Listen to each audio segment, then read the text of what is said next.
night we brought you the story of a unique family in Davenport.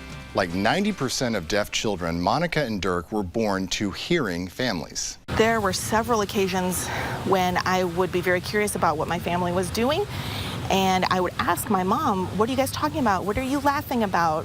What is that thing over there? And she would tell me, well, I'll tell you later, or it's not important, or wait until I'm done and then I'll fill you in.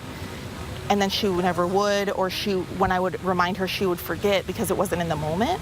And that was something that happened so many times growing up. KLQC's Sarah Jones met with Monica, Dirk, and their two children who are also deaf. Sarah, Hillard family told you it's their unique circumstance that they know and they've been through that make them want to give back. Yeah, so as you heard, the majority are born to hearing parents, but Monica and Dirk have two children who are also deaf. And so their kids are able to communicate with them, and they know that their parents know what it's like to be deaf, and that's a major reason of why they want to give that same environment to other people in the Quad Cities. And one of the initiatives they're pushing for is to have a school for the deaf here in the Quad Cities. The current one is in Council Bluffs.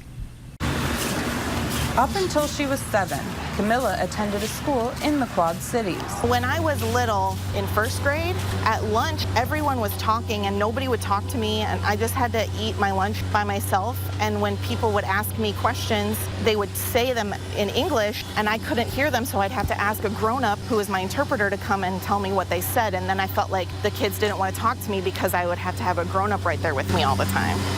In the school of the Quad Cities, she would say that she felt like maybe she was the only deaf kid in the world. But 2 years ago, then when I went to the school for the deaf in Council Bluffs, I was blown away because at lunchtime, nobody talked. Everybody signed and everybody was telling jokes, and we were laughing and having so much fun. The only school for the deaf in Iowa is in western Iowa. So she, every week, has to commute back and forth that far distance. It's like 4.5 or 5 hours each way. I'm trying to work with legislators and educators to set up a regional academy here on the eastern side of the state. Instead of being sort of one child out in a semi-rural school district, bring them all to a more centralized, more urban area where we can get resources for them and have something that resembles the school for the deaf, maybe more like a charter or a magnet school. Monica and Dirk say there's a misconception that deaf children need to be sheltered.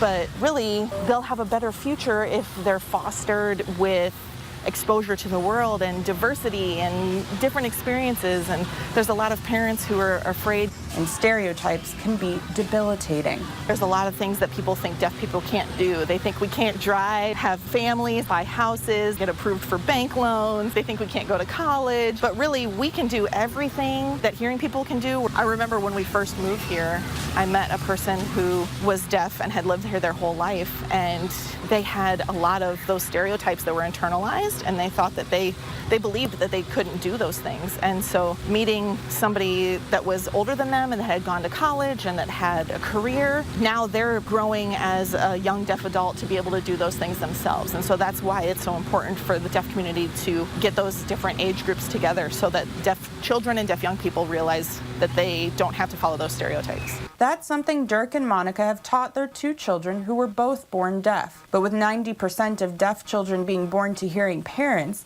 they are aware their family is unique. And looking at my kids and seeing how privileged they are to have a family life where they can communicate, but then seeing all of the struggles that they still experience, and then looking at their friends who are deaf and thinking about the friends that don't have the things that my kids have. And so it's good that my children have all of these things. They have parents who are aware of the resources that are available to set up a household that's accessible to them. They have captions on the TV, on their cartoons ever since they were little. I'm a little bit jealous that I didn't have it growing up, but it inspires me to continue to work to break down barriers for other deaf kids too. That's one of the reasons Dirk launched the Quad City Deaf Club. Realized that there was a lack of social space for deaf people of all ages to get together and do activities. We also have a new organization that is Deaf Children Now. What the purpose of that organization is to advocate for children who are deaf that go to the local public schools and that maybe have experienced what my daughter experienced during kindergarten and first grade, looking for maybe having summer camps that are more inclusive,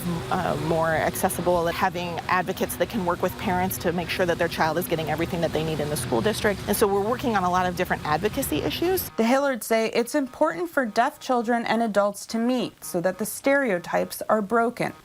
And deaf children grow up knowing they can do anything they set their mind to.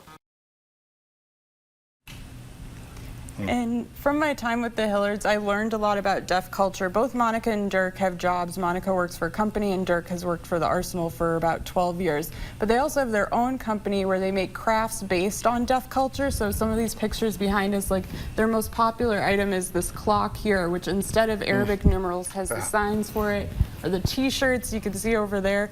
So it's really cool, and I'm grateful for the time they took too to answer my questions. For example, American Sign Language is only used in Canada and the US. It's not used anywhere else, so every country has its own sign language. And they also shared a resource that's really great for any family that has kids that are deaf or hard of hearing. And I want to make sure I get the name right. It's Quad Cities Families with Deaf and Hard of Hearing Children, and we'll have the link on our website. All right, Sarah, thank you very much. You can tell their passion for this, and it's great to see them helping other people. I'm sure it's appreciated. Thanks, Sarah. Thank you.